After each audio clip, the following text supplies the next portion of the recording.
धन्यवाद विद्यार्थियों। मैं राकेश सिंह आज आप लोगों को 2021 और 22 में जो हिंदी का मॉडल पेपर है, आदर्श प्रश्न पत्र है, अर्थात पेपर कैसा आएगा उसके विषय में मैं आप लोगों को बताऊंगा। इस साल पेपर में बदलाव हुआ है।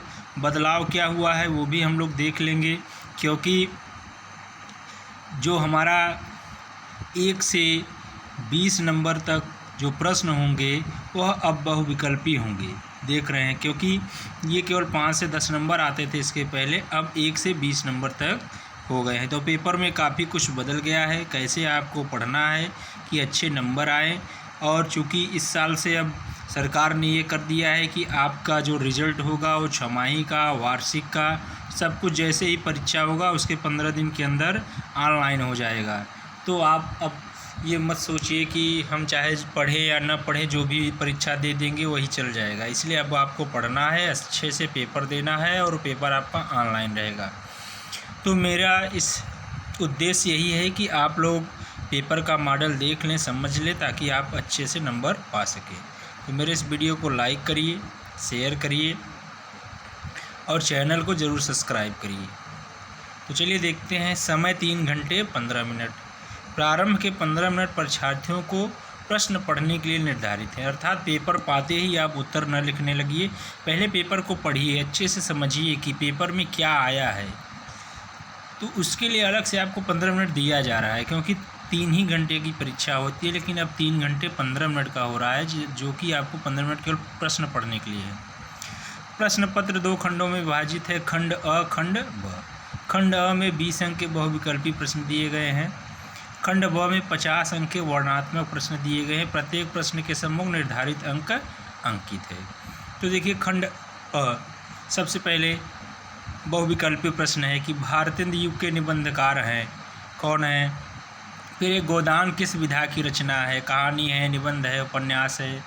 सेठ गोविंद दास द्वारा रचित व्यवहार एकांकी में कुल कितने पात्र हैं। तो इस प्रकार 1 से लेकर देखिए 5, 6, 7, 8, 9, 10, 11, 12, 13, 14, 15, 16, 17, 18, 19, 20 नंबर तक आपके जो खंड अ है वहाँ उसमें 20 नंबर तक केवल एक नंबर के प्रश्न रहे हैं और 1 लाइन केवल आपको लिखना होगा।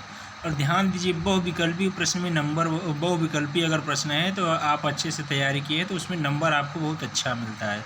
तो सरकार ने आपका समय भी बचाया है और आपको अच्छे नंबर मिले, इसलिए बहुविकल्पी कर दिया है। अब देखिए खंड ब। खंड ब में देखिए 21 नंबर प्रश्न है, निम्नलिखित गद्यांश पर आधारित प्रश्नों के उत्तर दीजिए। जो आप गद्य खंड से पढ़ेंगे उसमें एक गद्यांश दिया जाएगा, अर्थात एक पाठ की कुछ लाइनें दी जाएंगी और उससे जुड़े प्रश्न दिए जाएंगे। देखिए, भगत को किस बात पर विश्वास नहीं हो रहा था, भगत के अनुसार सभ्य संसार कैसा है, पुराने ज़माने के जीवों का व्यवहार कैसा है। तो 3 × 2 = 6। प्रत्येक प्रश्न के 2 नंबर हैं, सब इसको लिखना है। फिर है अथवा। दुनिया में 2 अमोघ शक्तियाँ हैं, तो अथवा है, अर्थात चाहे पहला करिए चाहे अथवा, दोनों में से एक करना होगा। तो ये 6 नंबर के क्वेश्चन हो जाएंगे आपके गद्यांश पर आधारित। फिर देखिए प्रश्न नंबर 22 में निम्नलिखित पद्यांश पर आधारित प्रश्नों के उत्तर दीजिए। ये अभी 3 प्रश्न पूछ रहा है यहाँ। रात सोना मोती शब्द के तत्सम रूप लिखिए। उसके बाद जैसे चितवत चंद चकोरा में कौन सा अलंकार है, जाकी ज्योति बैर दिन रात का आशय स्पष्ट कीजिए। तो 3 × 2 = 6, अर्थात 3 प्रश्न पूछ रहा है। ये आपको पद्यांश दिया हुआ है, इसी से संबंधित 3 प्रश्न पूछे जा रहे हैं और 2-2 नंबर के 1 प्रश्न हैं। तो यहाँ से इसमें भी अथवा रहेगा, चाहे वो करिए, चाहे मैं झुक नीचे को देखा तो जल की आशा की रेखा, विप्रवन आन पर चढ़ा सलील, शिव पर दुर्वादल, तंडोल तेल लेकर झोली आए, ऊपर देख कर चले तत्परवान। ये देखिए, तो ये कविता है। इस कविता से नीचे देखिए, नीचे 3 प्रश्न पूछे गए हैं। कभी नीचे झुककर क्या देखा, दान कविता में कविता द्वारा किए गए व्यंग को लिखिए, शिव पर किसने क्या चढ़ाया। तो इन प्रश्नों का उत्तर आपको कहाँ मिलेगा, ये लाइनें पढ़कर, ये कविता पढ़कर नीचे इन प्रश्नों के उत्तर दीजिए। तो यह भी आपको 6 नंबर के हैं। प्रश्न नंबर 23 देखिए, निम्नलिखित संस्कृत पद्यांशों में से किसी एक का संदर्भ सहित हिंदी अनुवाद अपने शब्दों में कीजिए। तो 3+1, तो क्या पूछ रहा है कि निम्नलिखित गद्यांशों में से एक का संदर्भ सहित। तो देखिए पहला है कि अनंतर श्री कृष्णम गोपालः स वन गत्या। तो अर्थात इन प्रश्नों के उत्तर आपको देने हैं, लेकिन उसके पहले आपको इसका संदर्भ लिखना है और फिर उसका अनुवाद करना है, किसमें, हिंदी में अनुवाद करना है। फिर देखिए अब 23 में क है और ख है, निम्नलिखित संस्कृत पद्यांशों में से किसी एक का संदर्भ सहित हिंदी अनुवाद कीजिए।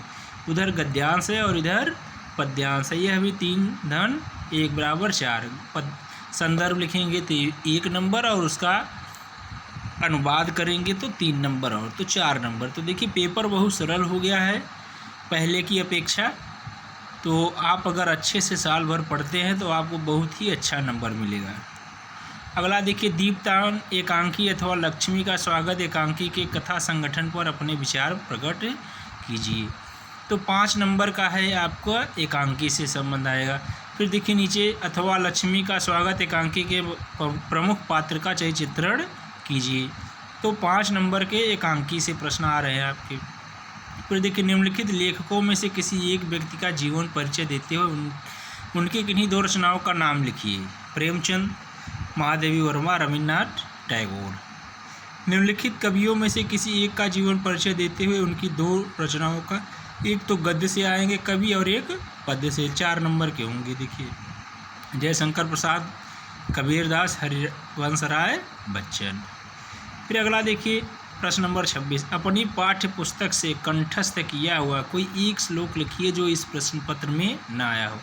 देखिए श्लोक कह रहा है, यहीं पर बच्चे भ्रमित हो जाते हैं और वो कविता लिख देते हैं। तो कविता नहीं, संस्कृत के जो श्लोक होते हैं जो आपके किताब में है उसी में से एक श्लोक लिखना होता है।